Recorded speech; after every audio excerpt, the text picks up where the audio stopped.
आणि यानंतरची बातमी यवतमाळमधून। यवतमाळमध्ये आरोग्य अभियानातील कर्मचाऱ्यांचं आता आंदोलन करण्यात आलं। कर्मचाऱ्यांच्या काम बंद आंदोलनामुळे आरोग्य व्यवस्था ठप्प झाली आहे। या आंदोलकांशी बातचीत केली आमचे प्रतिनिधी संदेश कान्हू यांनी। राष्ट्रीय आरोग्य अभियानचे कंत्राटी कर्मचारी आपल्याला कायम करावं यासाठी गेल्या 8 दिवसापासून उपोषण करत आहे। आपण या कर्मचाऱ्यांच्या व्यथा जाणून घेणार आहोत। ताई, मला सांगा, काय आपली मागणी आहे आणि कशासाठी आपण उपोषणाला बसलेले आहात? शासनाने आम्ही मागे जे संप केला होता त्यावेळेस त्या संपाचं फलित म्हणून आम्हाला 14 मार्च 2025ला 24ला जो GR निघाला की यांचं समायोजन करा। जर शासन GR काढू शकते, त्याच्यानंतर आमचे 2 कॅडर आहे ते पण परमनंट झाले आणि ते परमनंट होऊन आता समजा 16 महिने झाले GR निघून।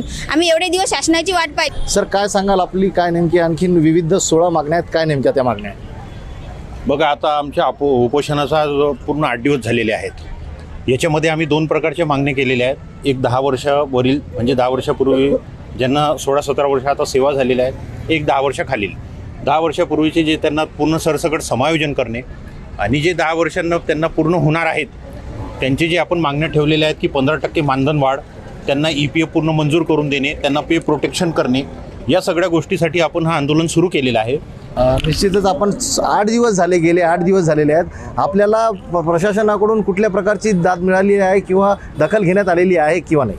अद्यापपर्यंत सरकारकडून आम्हाला कोणत्याही प्रकारची शाश्वती किंवा कोणत्याही प्रकारचं आश्वासन मिळाले नाही। आमची आंदोलनाची तीव्रता याहीपेक्षा जास्त होण्याचे पूर्ण संकेत आहे। प्रशासनाने आमची मागणी तात्काळ दखल घ्यावी, अन्यथा आम्ही उग्र आंदोलन करू, असा इशारा सुद्धा यांनी दिलेला आहे। संदेश कान्हू, जय महाराष्ट्र न्यूज, यवतमाळ।